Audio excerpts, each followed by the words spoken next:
So welcome everyone to this wonderful celebration of the publication of our alumna, Nikki Erlick's book, The Measure, that came out this past summer. We've been bursting with pride. Well, since last year when you told us about this book coming out, and then certainly since its publication, we've been all reading it eagerly and have been so excited and happy for you, Nikki. So thank you for joining us this evening, and we're really excited to have this very small, intimate conversation with you about the book, which is, we didn't open this up to a broader public because we really wanted this to be for us, for our students, for our alumni. And therefore we felt that we wanted you to have a conversation with another alumna who's Telma Viale. So I'd like to introduce the both of you briefly, just for the folks in the room so that they can get a sense. And I know that people are always humble when they introduce themselves, so I can be effusive in my introductions of both of you. Nikki came to us at CGT after completing her bachelor's in English literature, correct? At Harvard. And she was part of our second MA in Global Thought class. So she came to us when the program was still brand new. And since graduating, she's made a career as a professional writer, which is something that's difficult to do, right? To make a career as a professional writer. And she's done a lot of travel writing, and those travels have taken her to many, many countries. And you can see her pieces in New York Magazine, Newsweek, Cosmopolitan, Harper's Bazaar, the Huffington Post, and others as well. Her MA essay that she wrote in Global Thought actually explored translation in American publishing, and which books get translated and which don't. And I mentioned that it's very fitting because one of the wonderful things about Nikki's book is that it has been translated into 14 languages so far. And that's what we were looking at the beginning, were a couple of the covers. If you've read this book already, you will understand why there's been such great acclaim over it. It was an instant New York Times bestseller, which I've never even heard of before. So it came out and then hit the list. And it was also a Today Show and Jenna Bush Hager book club pick, as well as a Barnes & Noble Discover pick. So I can't even imagine how your head has been spinning and how your world has changed since the middle of the summer. But congratulations, Nikki, and we're so glad you're here. And we're really excited to have you in conversation today with Telma Viale, who is also an alumna of the Committee on the Global Thought MA.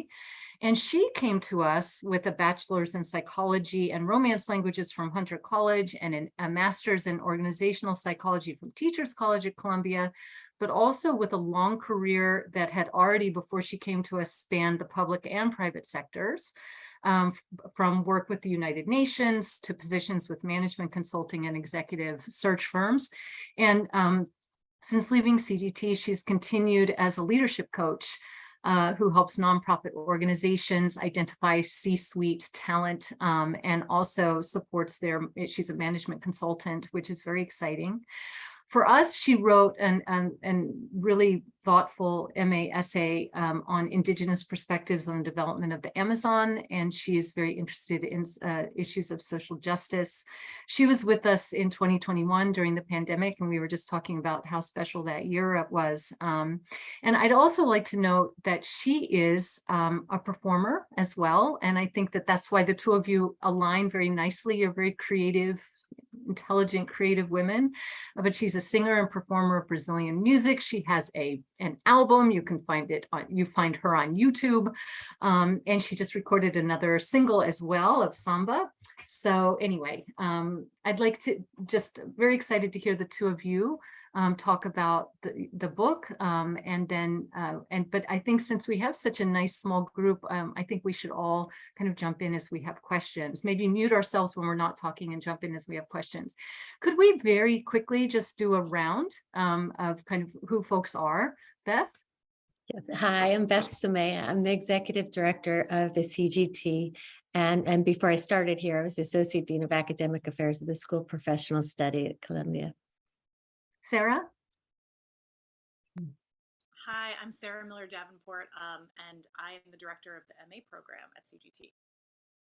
Andy?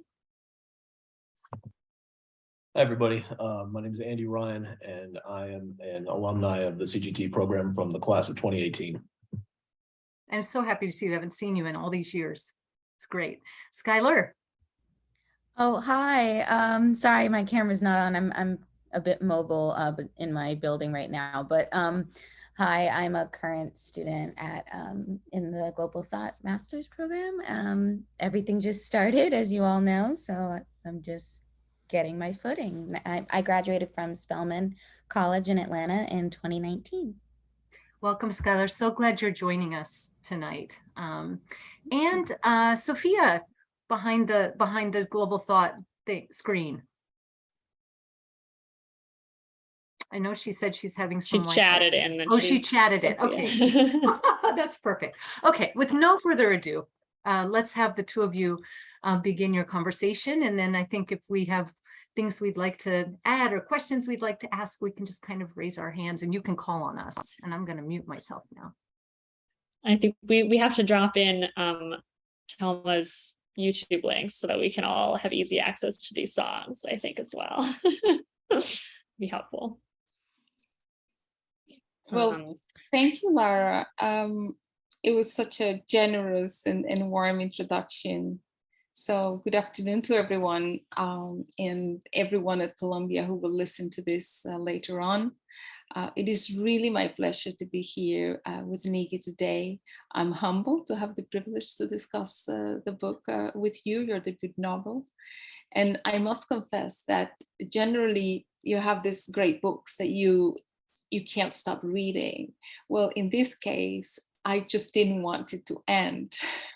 So when I saw that it was almost over, I said, you know, I still want to enjoy the way that you wrote this short 2-3 pages on each story. Makes it so easy for the reader to sort of cuddle and say, okay, I'll come back tomorrow and see what happens. But perhaps we could start by asking you to share with the audience what the measure is about, or to read to us a synopsis, you know, on what people can expect reading it. Definitely.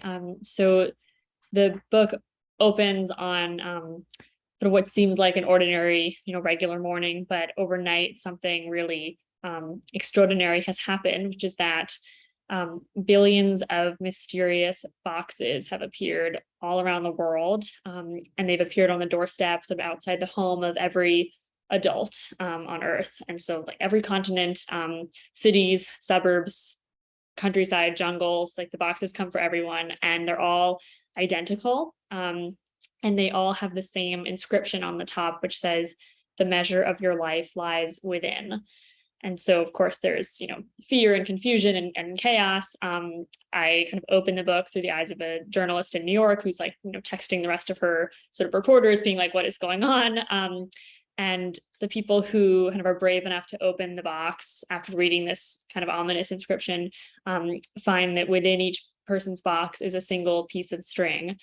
And because the boxes arrive, on every continent, quickly kind of countries are able to collaborate in much the same way that we saw with, with the pandemic creating the vaccines. They collaborate and they kind of discover that the length of each person's string actually equates with the full measure, the full length of their lives, down to kind of the year in which they will live to. And so people with longer strings will inevitably have these longer lives, and people with shorter strings will have shorter lives. And so the book then explores kind of how this affects everybody. There are 8 main characters that I use to kind of give a different perspectives for everything. And it really just becomes this question of, do you look in your box? Do you kind of measure your string? And if you do, then what do you do with that knowledge? And how does that affect you as an individual? And how does it affect kind of broader societies? That was sort of the questions fueling the book.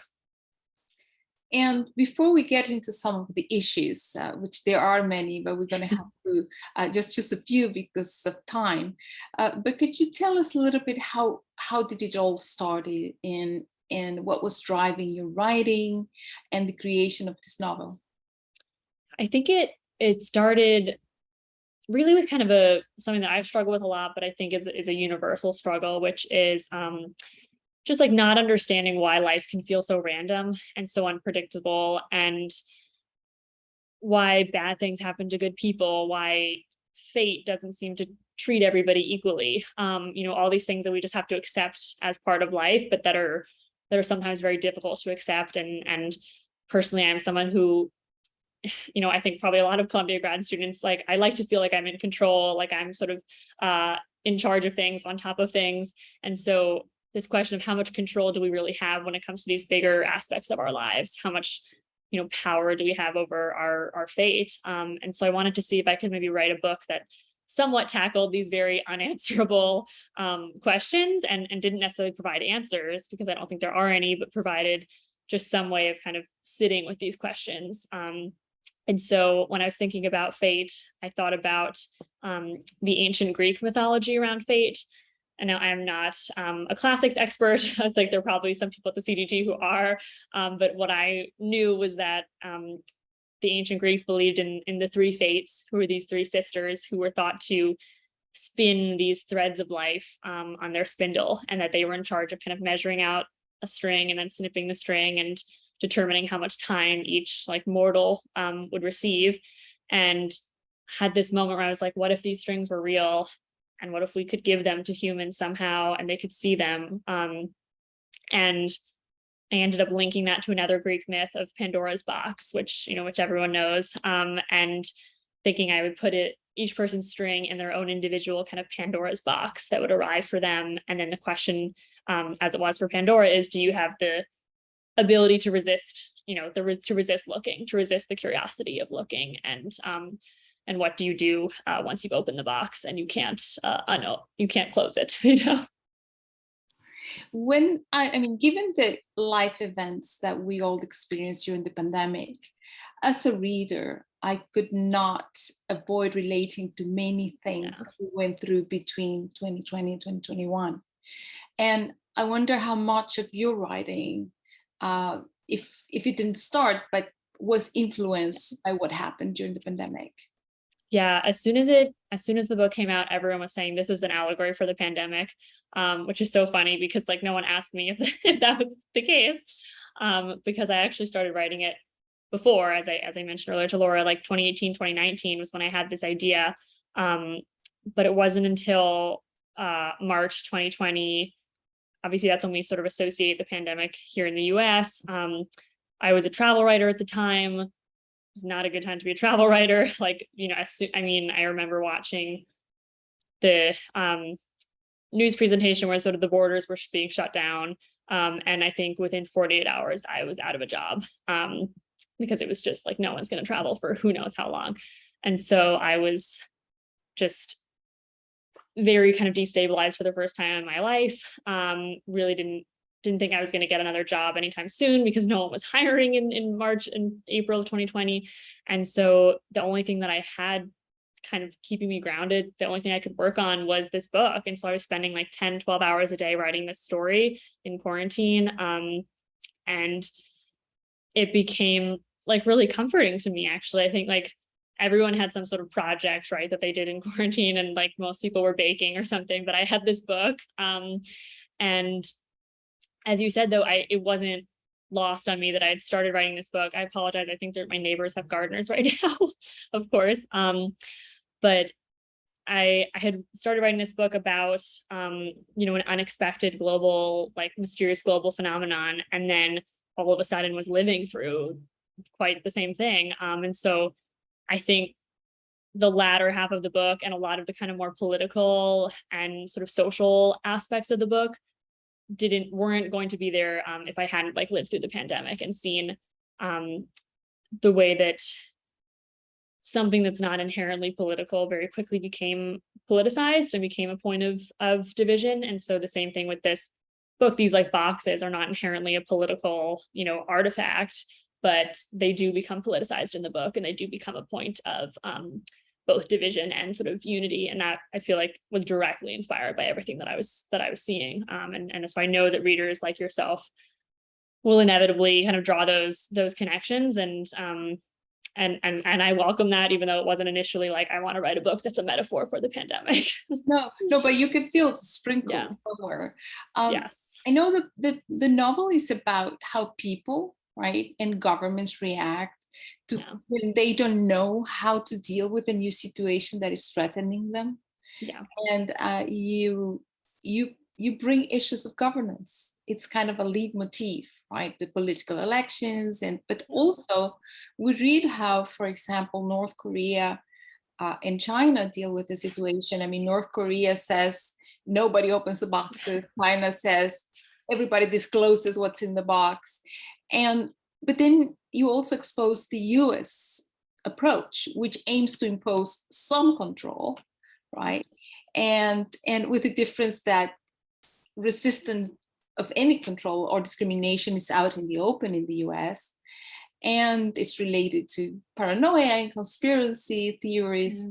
And so I sense that you had a very objective eye on what happens in the best democracies. So how did global thought enrich your thinking in that respect? And also, you know, that thread of that message on governance, did we get enough of? You probably wanted to say more about it.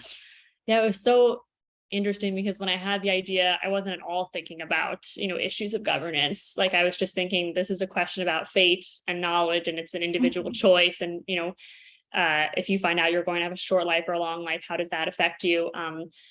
But then as I started writing, I realized I could not ignore, you know, the political consequences. And I think that was probably the global thought part of my brain that was like, well, you know, this is happening all over the world and we're in such an interconnected world now, like, let's explore that side of things. And so I think that was definitely coming through. And the fact that I wanted the book to show the way that we are interconnected, that like both when the boxes first arrive and people are trying to figure out what this is, countries are collaborating and sharing data and trying to figure out what this is together.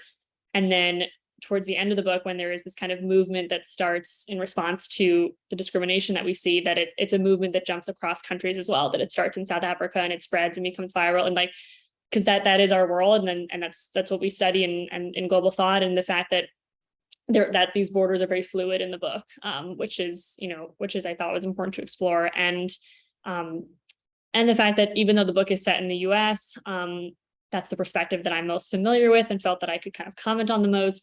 I did want to bring in other countries as well and show that the way we do things here in the US is not necessarily the way that things are done in other countries, and that our reaction is one way, but that other countries might respond completely differently to this sort of crisis happening. And so have this sort of sense of awareness in the book that even though it's predominantly set here, other things are happening in other places, and they touch each other, they're influencing each other, which I think was definitely all the global thought side of things. And funny enough, when readers kind of see the bio on the back of my book, they're always drawn to global thought. I always get asked at every Zoom book club, can you talk, like, what is global thought? Can you talk about that? Because truly they're like, this book to me sounds like global thought because it's like philosophical and global, so that's like they interpreted some sort of global philosophy, and so they're always like, oh, as soon as I saw that was your master's, I understood like why you wrote this book. which is quite funny. I love the example you give in Italy. In Italy, I mean, who cares? Right? Like if you're a country, if you're a more religious country, you're going to respond differently. And exactly. At the very heart, you mentioned something. I mean, when I was reading, there's something existential about it, for sure. I mean, and you raised an issue that connects us all as humans, and that is that existential question on how do we come to terms with death, right? Because the measure at the end of the day is when you're going to die. And the other side of that coin is coming to terms on how we live our lives. And there are a couple of passages that I would like to read, if you allow me here. Yeah.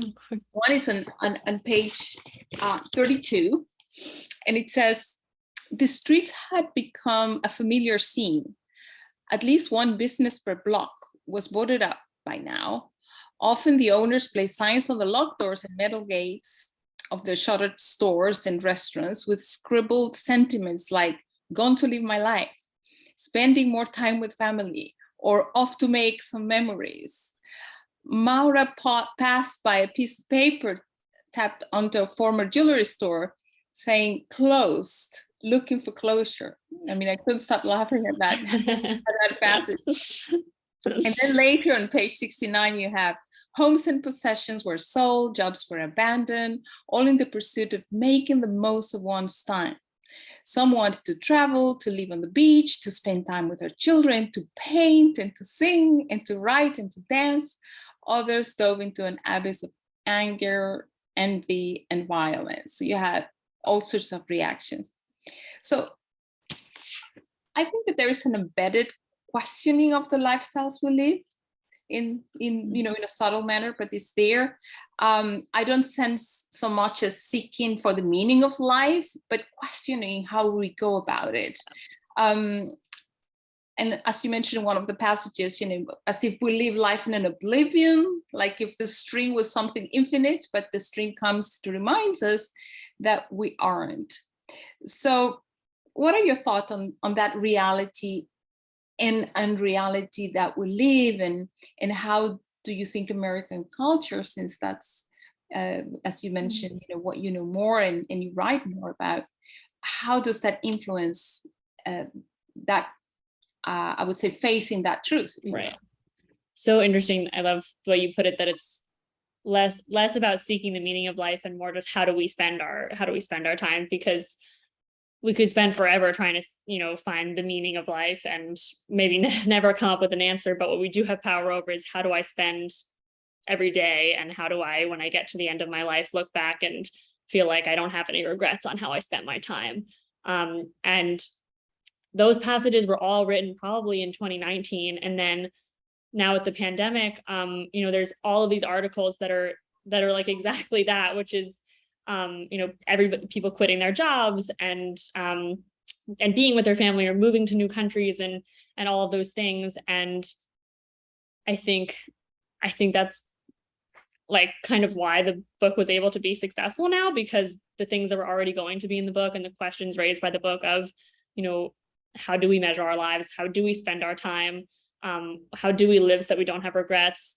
They were always going to be the questions that I wanted to talk about in this book, but now they just feel so much more urgent and so much more top of mind, because we've all been confronting them for the last 2+ years in a way that we hadn't really before. And so I think the fact that has become our new reality has been a benefit to the book, really, and something that I'm kind of glad to see people dealing with, because it's something that I questioned a lot myself while I was writing.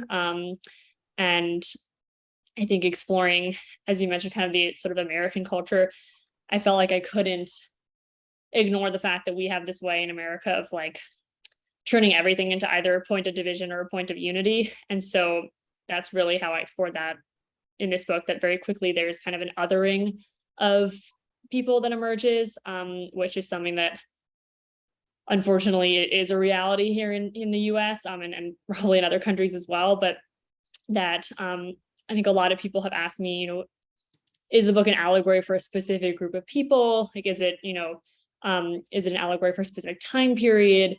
And I didn't want it to be any of those things. I'm sure that you have, your own interpretations as well, that to me, it's more just a story about kind of the tribalism that exists here in the US, and that whenever there is something that we can use to say, this is us and that's them, here it is, here it is with these strings, we're the ones with long strings, they're the ones with short strings. And so we always just divide ourselves into these camps and find ways to kind of discriminate against each other, and as opposed to reaching across the aisle. And so to me, that was the way I kind of explored US culture through the labeling. Yeah, exactly. Labeling came on and on. I mean, yeah. It did make me think at some point, I mean, death has that power to move our sense of reality, right? Yeah. Nonetheless, it came across. I mean, I remember one quote from UNESCO. I don't know if I translated correctly, but in French, but in English would be something like, he said, in the unreality in which we live, only death seems real to us. But then in the reality in which we live, only death seems unreal. Wow. So I love that. Constantly reading the book, it was like, what's the reality for these people? What's unreal?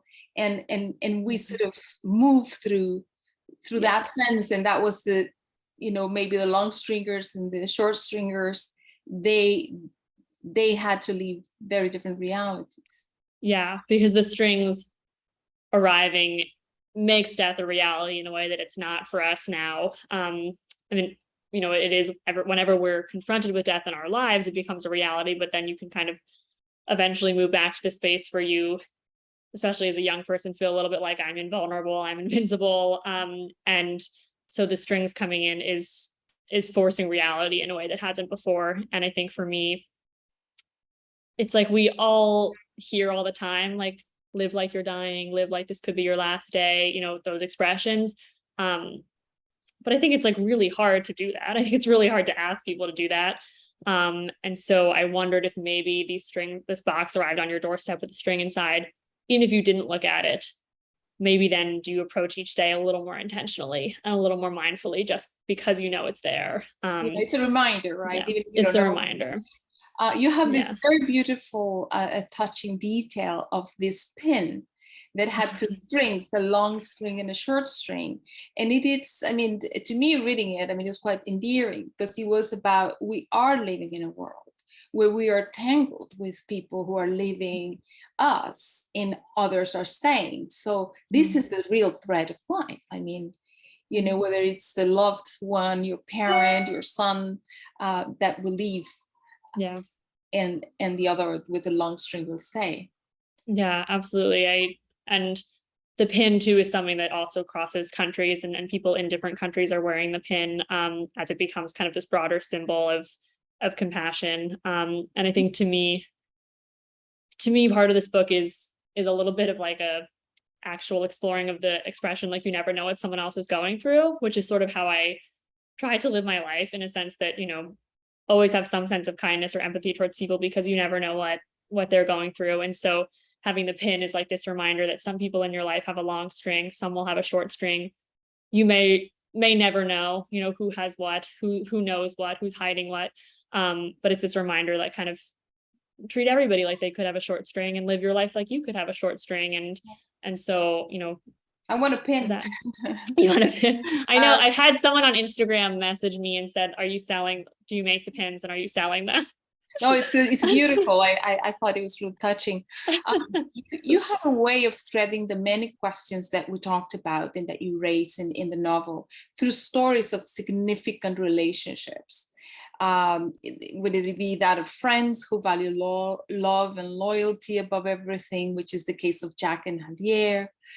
You have that of parents that provide safety and acceptance, like the wonderful parents that Javier had, which wasn't the case of everybody in the book.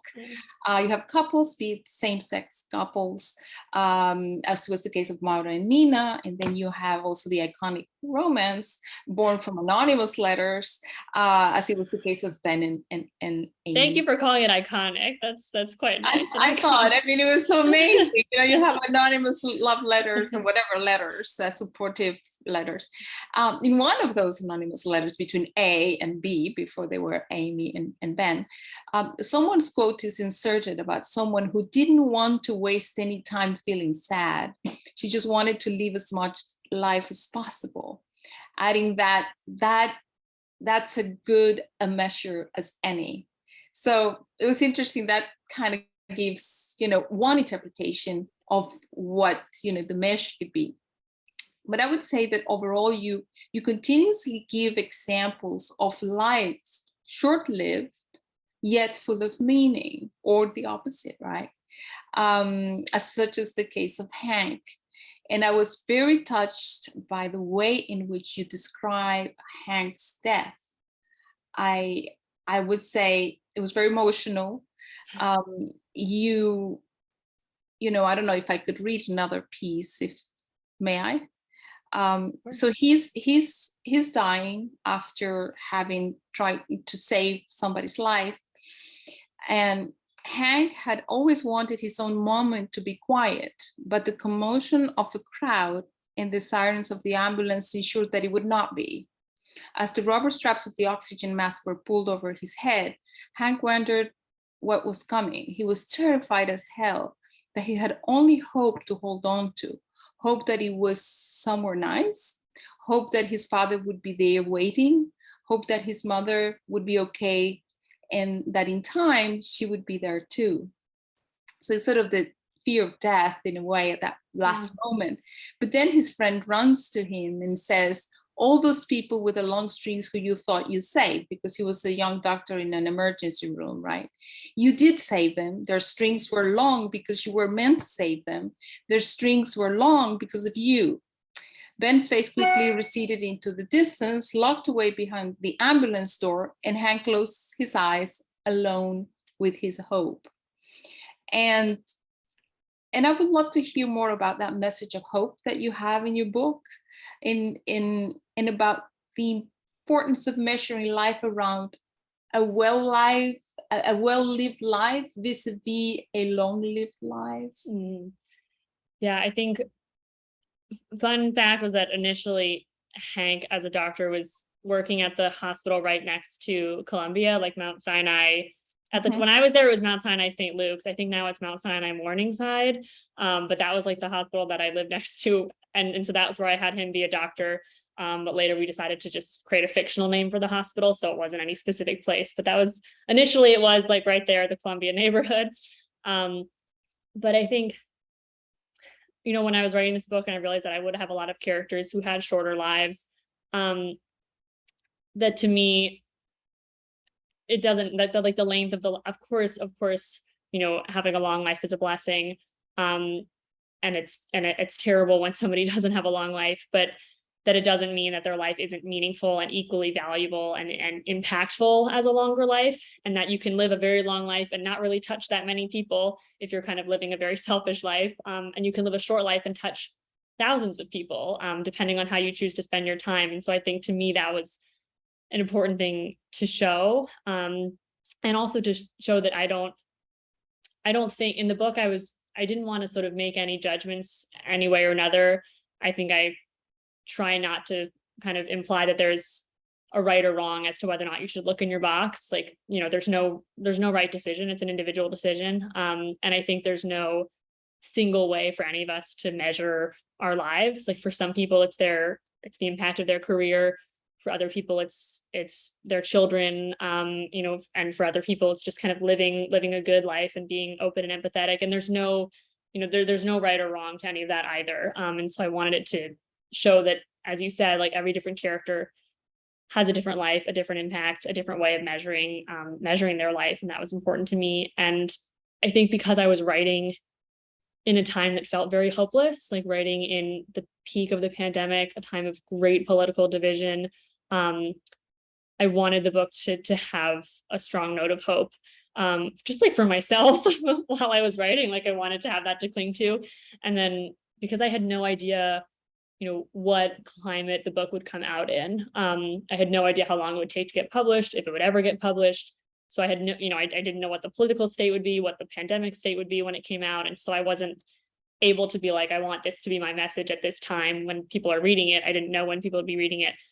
So to me, I was like, I'm just going to go with a note of hope, because that's what I need right now in my life. And a note of, as you've talked about before, just like human connection, because that was a time of just extreme isolation. We were all completely separated. Everyone was lonely. And so I wanted the book to be a reminder that even when we're isolated, even when we're lonely, you know, we have this connection as humans, and our lives are still touching each other's lives, even if we're in boxes on a screen and we can't quite see it the same way, you know, that there is this sense of interconnectedness.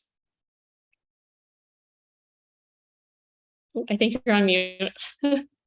I'm sorry, you certainly made that message of hope very clear in the book. And I don't know if there is a passage that you would like to share with us, any favorite passage or. Oh my gosh, I don't think you've chosen some really nice ones. Having to write like a scene in which a character is dying was something I wasn't, you know, it was tough to approach, because that is something that, you know, we will all experience at some point, but very few people have experienced that, and we're brought back and are able to kind of talk about that experience. And so I was like, I just have to lean into sort of the fact that there is terror and sadness, but that hopefully there is also hope. It was hope. It was a beautiful scene, and I tell you, it gave me the chills when I read it, and I read it more than once, and it was really beautiful. Thank you. So thank you for that. Maybe we should take the poll question. Yeah, or just open it I up. just Yeah. think, for example, if a box containing the measure of your life appeared on your doorstep, would you open it? I know, perhaps you do the should poll. kick us off. Yeah. I That's think a you should yes do or the no. poll. I'm going to do the poll. We're launching the poll. Everyone has to answer the poll here. Ready? Okay.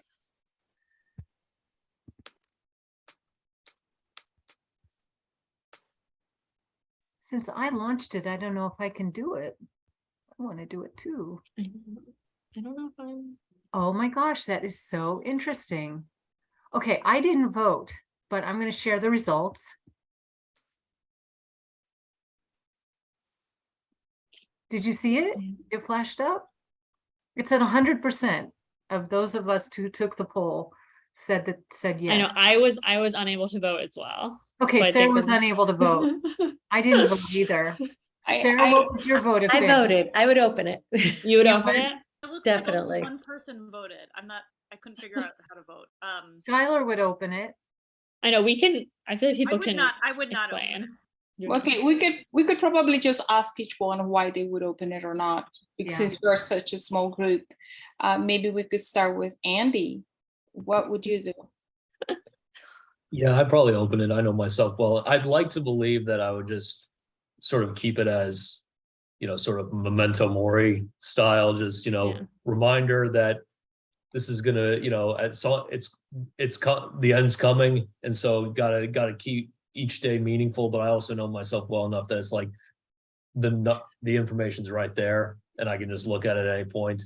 At some point I would. So I don't know when it would, I don't know if it would be immediately, but it would eventually end up happening. So it would be like a gift to know. I don't know if, I guess it depends on the length of the string, I guess. Yeah. I think just the fact that it's there would just be a good reminder of, at some point the end's coming. And so, that makes the time that I've got really precious. So, yeah, I think that I think would be the just its presence there, not even knowing the exact information. But I also know that once I have information about myself that's just kind of there within reach, I'm not just gonna leave it alone and just I'll just, I'll just keep doing my life and, and come what may. And at some point there would be something would happen. I know myself well enough. I would Open look it. at how long. Yeah, I would open it. What about you, Beth? I'm far too curious to not open it. It wouldn't happen, but I would like to hope that I wouldn't, no matter what length the string was, it wouldn't radically alter the way I live. I'm certain that if it was a short string, I would be more grateful and more intentional, but I try to be those things anyway. So I don't know that having that would do anything negative. I think it would only, in a sense, be a positive reminder of the people I care about, the things I care about, and the person I want to be. That would be my hope anyway, that I wouldn't just freak out. It's amazing. Yeah, that's amazing. What about you, Sarah?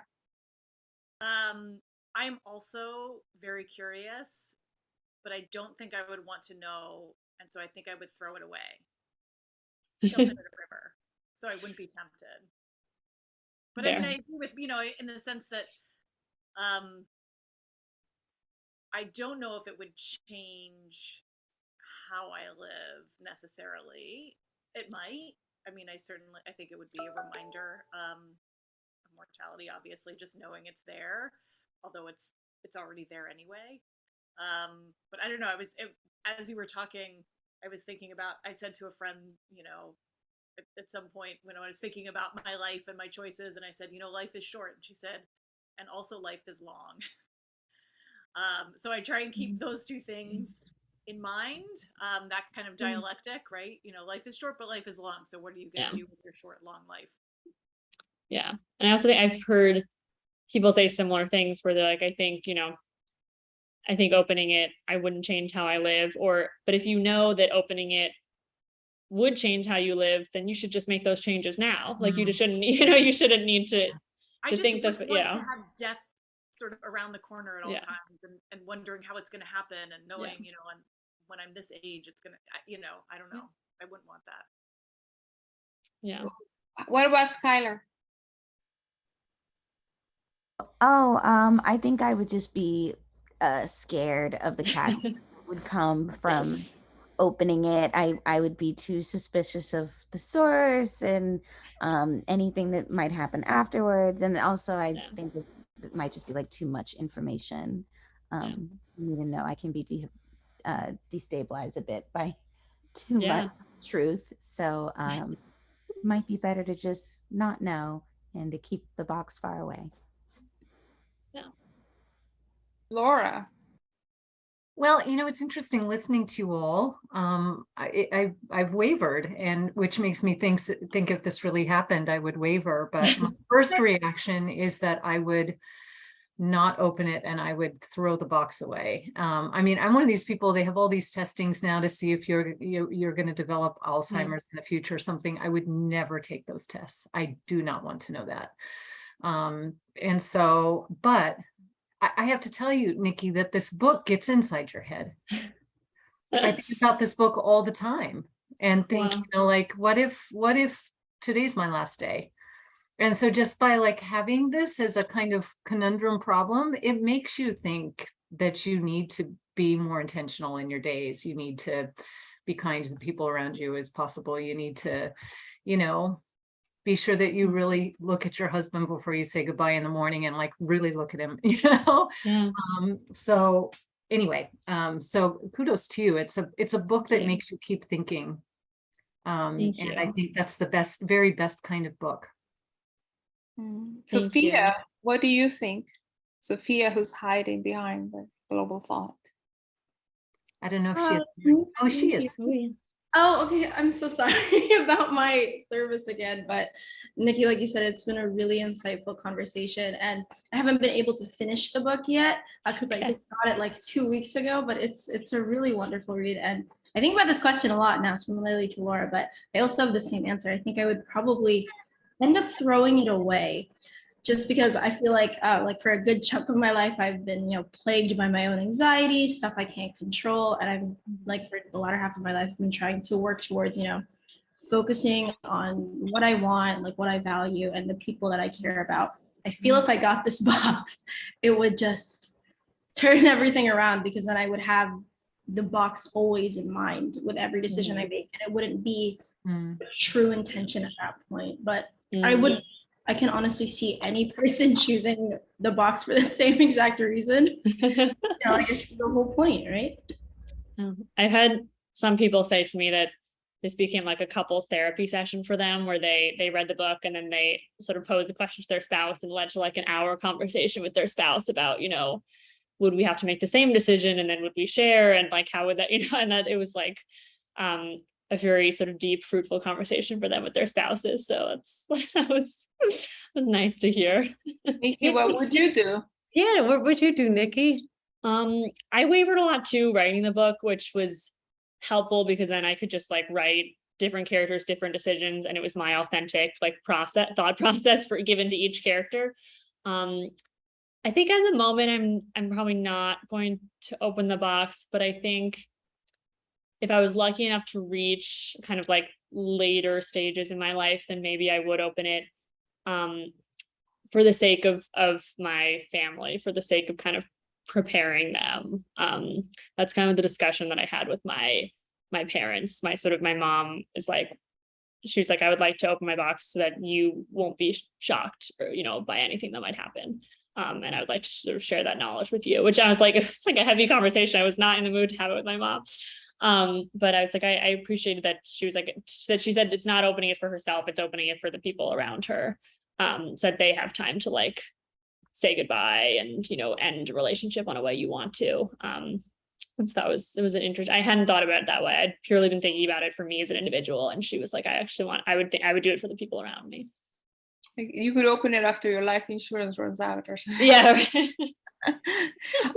I wouldn't open it. I would never open it. I would, however, respect that knowledge has been given, and I would just put it in a very visible place in my home. so that every morning I wake up and I look at the box, and when I go out, the box is there, you know, I'm still here. And just as a great reminder that there is possibility at any moment, life could be interrupted. Yeah, But I think that's why this is a great book, because like you guys pointed out before, the box really is there, right, for each and every one of us. It's sitting right there. Yeah.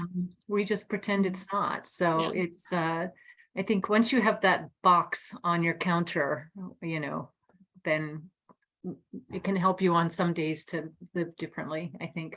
Yeah, I as a gift to like my sort of publishing team, my editor and agent, I made these boxes actually, and I had the inscription from the book put on a little box, and I sent it to all of them, and they all said that as a surprise, and they all said that they like freaked out when they saw it. And that several of them were like, I almost didn't open it because I didn't know like what you put inside. And I was like, oh my gosh, I never would put something horrible inside. Obviously there was like a thank you note inside. But that they're like, oh my gosh, but that they now keep it like on their desk, and that they're like, I actually, you know, it's kind of like, even though it's not the real deal, it's like a little bit of a reminder. A reminder, yeah. Yeah. We still have some time for questions. I mean, since we have the luxury of being a small group. Anybody wants to? I would love to ask you a question about your writing process, Nikki, because you were writing, you know, during a time where you actually had huge chunks of time, which is an amazing luxury for a writer. How did you go about mapping it out? Did you really like say, all right, these are the themes that I want to address? And how did you come to develop the characters and the different plot lines and pull all of that together? Yeah, it wasn't as outlined as I would have liked. It was, I knew the ending of the book, but I didn't know any of the middle. And so I was just kind of writing my way to the ending. Like I knew once I had my 8 characters, I knew the length of each person's string, you know, whether or not that would be revealed in the book. I knew going into it. So I was kind of how do I get them to that point? And I allowed the book to evolve a lot because of, you know, as I was, you know, Telma was saying too, because of everything that was happening in the world, you know, I felt like I couldn't ignore that. I had to let that influence the book. And so I didn't want to have a rigid outline where, you know, if something crazy happened in the world that really threw everything into question, you know, that I would be stuck with something. And so I really kind of kept it a very fluid process. But I did, because there are 8 characters, my main way of keeping track of everything was that I only wrote in kind of the voice of one character per day. And so that was how, like, I was like, today I'm just going to write as this one person, just their scenes, so that things didn't get too kind of muddled in my head, because if it's muddled in my head, it's definitely going to be muddled for the readers. And so I already knew it was like risky with having 8 characters, and asking kind of readers to keep track of all of that. So luckily the readers of this book have been very smart and generous, and they're like, I didn't get confused, so that's very good. Well, you had very distinct tones for each of the readers, each of the characters. And I think that they were different enough, hopefully. And obviously some of them, even though there are 8 different characters, you know, some of them are in relationships, some of them are friends, like they are in each other's storylines. And so it's not like you're completely losing track of one person while you're with the other ones. Yeah. It was a wonderful book. Thank you. Thank you. Anybody else would like to ask Nikki a question? Nikki, I've got a question for you.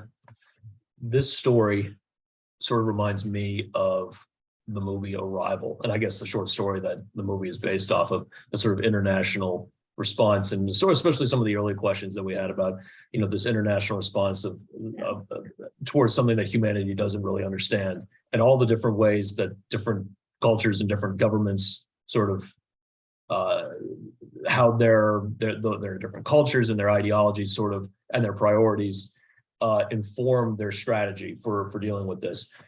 I'm wondering, did you, in the course of writing this book or developing the story and developing the characters, did you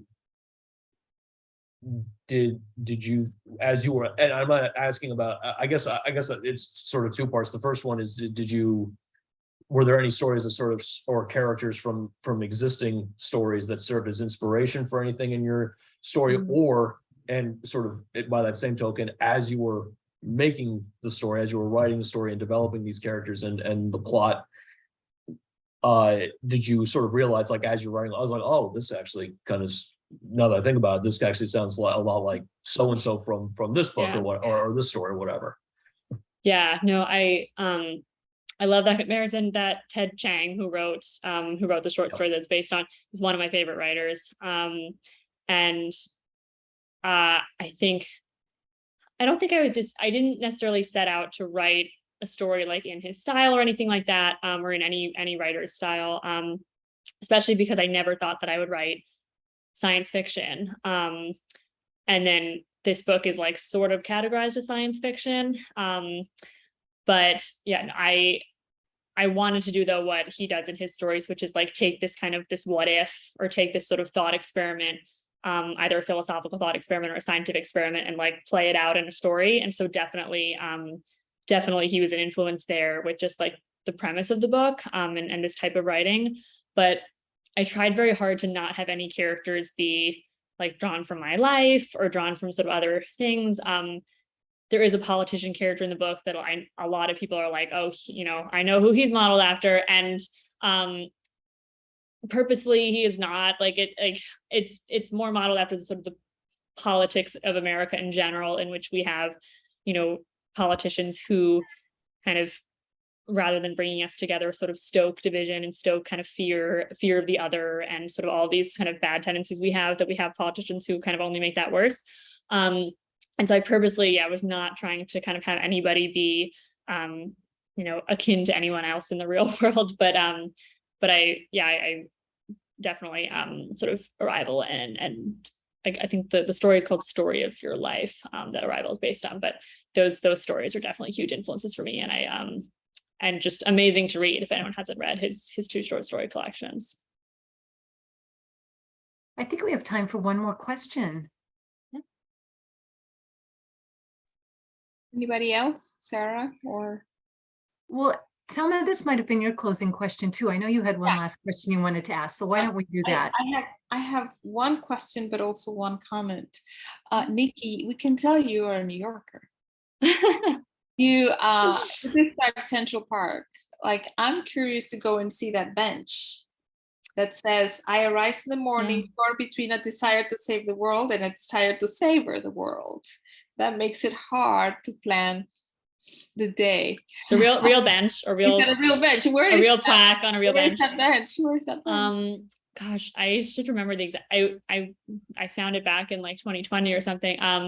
So near the lake, kind of on the west side, because that's where I was living. okay. But yes, a real bench. You can really tell you love the city. I mean, when you start describing Central Park.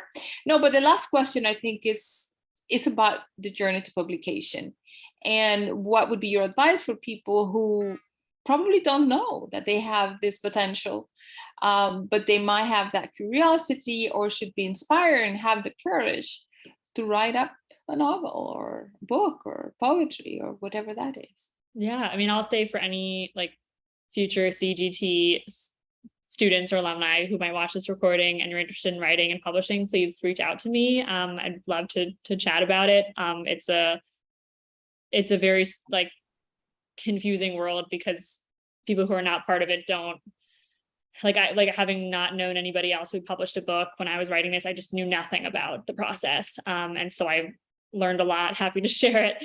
But I think my best advice, because everyone hears the advice, keep writing, right? Like keep writing, just have the confidence, keep going. My best advice is to keep reading, because I found writing sometimes very hard.